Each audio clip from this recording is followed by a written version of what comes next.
भगवद गीता पढ़ी है आप लोगों ने? एक है ज्ञान, जिसको बोलते हैं ज्ञान योग। उसका अल्टीमेट एम क्या है? ये रियलाइज करना कि ये जो साउंड ऑफ साइलेंस है, इसको ब्रह्मन भी बोलते हैं। ब्रह्मन मीन्स द सुप्रीम रियलिटी। आत्मा भी इसी को बोलते हैं, परमात्मा भी इसी को बोलते हैं। इसी के अलग अलग नाम है। ओम बोलते हैं इसको, ओमकार बोलते हैं। जो गुरु नानक जी ने कहा है ना, एक ओमकार सतनाम, इसी की बात करिए। सतनाम का मतलब क्या? वो जो सत्य है। अभी मैंने बोला संदीप, क्या ये सत्य है? आज है कल नहीं है। ये नाम जिस तरफ इशारा कर रहा है, वो बॉडी भी और ये नाम भी। संदीप नाम पैदा हुआ और मर गया। नाम मतलब क्या? आवाज। आवाज पैदा हुई और मर गई। ये आवाज जिसकी बात कर रही थी, वो भी पैदा हुआ और मर गया। ये आवाज ना तो पैदा हुई है ना कभी मरती है। आपने पैदा करी क्या इसको? आपके होने से पहले भी ये थी, आज से हजारों साल पहले भी थी, आज भी है और हमेशा रहेगी। इसलिए इसको सतनाम बोलते हैं। अब क्या हुआ? आप लोगों ने एक जंप मार दी। जंप मतलब क्या? कि जहां पर पता नहीं कब पहुंचना था, वहां पर अभी पहुंच गए। अब एक जंप और मारनी है। वो जंप क्या है? कि ये क्या है और मैं क्या हूं। आप समझ गए? उस दिन आपकी रियल स्पिरिचुअलिटी की शुरुआत हो जाएगी। ये तो आपने रियलाइज कर लिया, बट आपके लिए क्या है? एक साउंड ही तो है। आप कहोगे जो भी है रियलिटी है, ये है वो है, आपके लिए होगी, मेरे को क्या फर्क पड़ता है ना? अगर मैं कहूं ये आप ही हो तो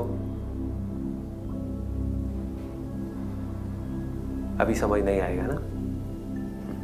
इसको समझना है।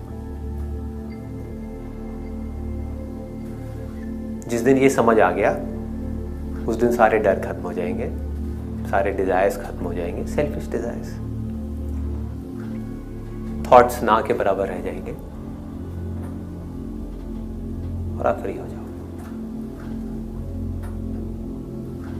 इसको जितना आप गहराई से समझोगे, थ्रू भगवद गीता, वेद, उपनिषद, सूफी जो लोग हैं उनकी बातें सुन सुन करके, पढ़ के, ऐसी बहुत सारे ट्रेडिशंस हैं। तो अगर आपको ये समझ आ जाए बारीकी से कि ये क्या है, मैं क्या हूं, ये दुनिया क्या है, बॉडी क्या है, माइंड क्या है, भगवान क्या है, ये सारी गुत्थियां सुलझ जाए, तो आप समझ जाओ आप बन गए ज्ञान योगी। अब आपको ज्ञान हो गया, इसको आत्मज्ञान बोलते हैं। Then you are liberated. ये एक रास्ता है, लेकिन ये हर एक के लिए नहीं है। ये उसके लिए है जिसका इंटेलेक्ट बहुत शार्प हो। इंटेलेक्ट का मतलब हम समझते हैं बुद्धि, माइंड बहुत शार्प हो। तो माइंड शार्प कैसे होगा? अगर अभी आप एक स्टूडेंट हो तो पहले लाइफ में कुछ करो, तभी तो माइंड शार्प होगा। अगर आप कुछ कर ही नहीं पा रहे अपनी लाइफ में, तो आपका माइंड एक जगह पे टिकेगा कैसे? आपका ध्यान बार बार कहाँ जाएगा? पैसे की तरफ जाएगा, करियर की तरफ जाएगा, जॉब की तरफ जाएगा, और चीज़ों की तरफ जाएगा। लेकिन लाइफ में एक बार आप सेट हो जाते हो, जिसके लिए अगेन बहुत समझदारी चाहिए। अगर आप बिजनेस भी करते हो, बिजनेस में कामयाब होने के लिए क्या चाहिए? पैसा। ये गलत फहमी है। बहुत लोग हैं जिनके पास बहुत पैसा है और सब लुटा देते हैं बिजनेस में। बिजनेस करने के लिए पैसा नहीं चाहिए। मैंने भी 12,000 रुपये से अपनी करियर की शुरुआत करी थी। समझदारी चाहिए, समझ चाहिए। जो काम आप कर रहे हो उसकी समझ अगर वो है तो आप बिजनेस में सक्सेसफुल हो सकते हो। अब अगर आप समझदारी से बिजनेस में सक्सेसफुल हो सकते हो, तो अगर आप वहां पे जाकर के अटको नहीं, जो पैसा आया उससे चिपको नहीं, तो आप समझदारी से ये भी जान सकते हो कि मैं कौन हूं। इसको बोलते हैं ज्ञान योग। तो ये एक रास्ता है। दूसरा रास्ता क्या है? भक्ति योग। भक्ति क्या कहती है? कि भाई भक्ति करो। अब प्रॉब्लम ये है, भक्ति किसकी करें? मूर्ति की करें, इसकी करें, उसकी करें। अब लोगों के अंदर वो भाव तो रहा नहीं। क्या भक्ति? टीवी में देखो क्या क्या हो रहा है और क्या क्या नहीं हो रहा है। भक्ति वाले थॉट्स हैं कितने लोगों के अंदर? तो किसकी भक्ति करें? That is a big question mark. तो ये जो साउंड ऑफ साइलेंस है, जिसको भी आपने सुना है, अब यहां पर आपके अंदर एक फेथ होना चाहिए। फेथ मतलब क्या? विश्वास होना चाहिए कि अगर आपको, इसीलिए गुरु का एक बहुत बड़ा रोल बताया गया है हमारे हिंदू ट्रेडिशंस में। बट अब प्रॉब्लम क्या हो गई है, जो गुरु है वही गुरु घंटाल बन गए हैं। ये गुरु ही फंसा रहे हैं। गुरु का रोल क्या था? कि वो आपको यहाँ तक ले जा सके। गुरु वो जिसके ऊपर आपको विश्वास हो, ब्लाइंड फेथ हो। कि अगर वो मेरे को ये कह रहा है तो उसका अपना कोई मतलब नहीं है, ज़रूर उसमें कुछ ना कुछ मेरा ही भला होगा। तो आपके लिए भक्ति का जो रास्ता है वो खुल जाता है। वो क्या कहता है कि मेरे लिए ये जो साउंड ऑफ साइलेंस है यही भगवान है, जो मंदिर में भी है, मस्जिद में भी है, दुनिया की हर मूर्तियों में है, हर इंसान में है, हर जानवर में है, और इसके प्रूफ आप सब हो, लाखों लोग हैं। तो इसकी आप चाहे तो भक्ति कर सकते हो। तो जब इस भाव से आप इसके साथ में रहोगे तो ऑटोमेटिकली आपके सारे डर ढह जाएंगे, क्योंकि अब भगवान कहीं बाहर नहीं है। उसके लिए आपको मंदिर जाने की ज़रूरत नहीं है, मस्जिद नहीं, गुरुद्वारे नहीं, चर्च में नहीं जाना पड़ेगा, वो आपके पास ही है। जब आप परेशान हो लाइफ में, परेशान होना ही होना है, लाखों प्रॉब्लम्स हैं, परेशान क्यों नहीं हो गए? जब लगे कि मेरा कोई नहीं है इस पूरी दुनिया में, तब कौन होगा? भगवान होगा। भगवान कौन है? ये है जिसको आप साउंड समझ रहे हो, वो आपके साथ है। 10 साल बाद भी रहेगी, 20 साल बाद भी रहेगी, 50 साल बाद भी रहेगी। जब तक आप रहोगे तब तक रहेगी। इस बॉडी के छूट जाने के बाद भी रहेगी। अब ये बात अभी समझ नहीं आएगी। ये बॉडी छूट जाएगी तो यहाँ पे ऑटोमेटिकली सब कुछ छूट जाएगा? ये नहीं छूटेगी।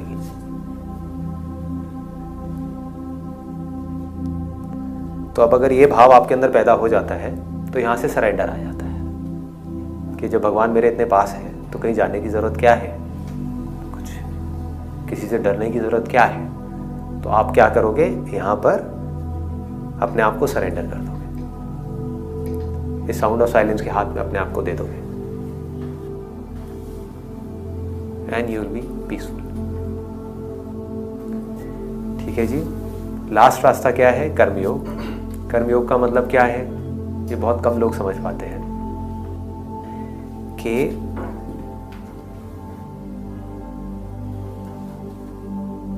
आप जो भी काम कर रहे हो किसी ना किसी मोटिव की वजह से ही कर रहे हो, नहीं तो करोगे ही क्यों? ठीक है ना?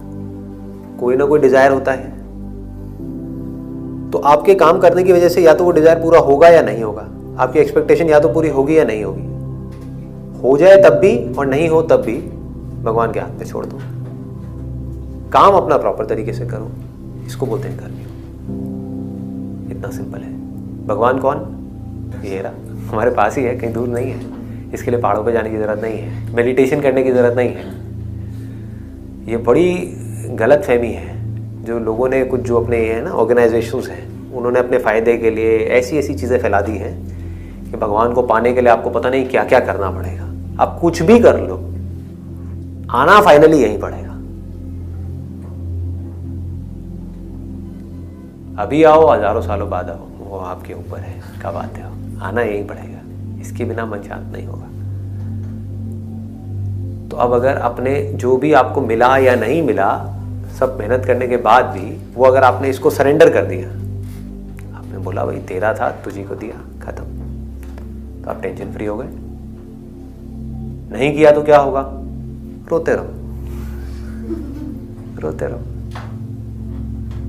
कुछ मिल भी गया तो वो जाने का डर बना ही रहेगा, उसने जाना ही जाना है।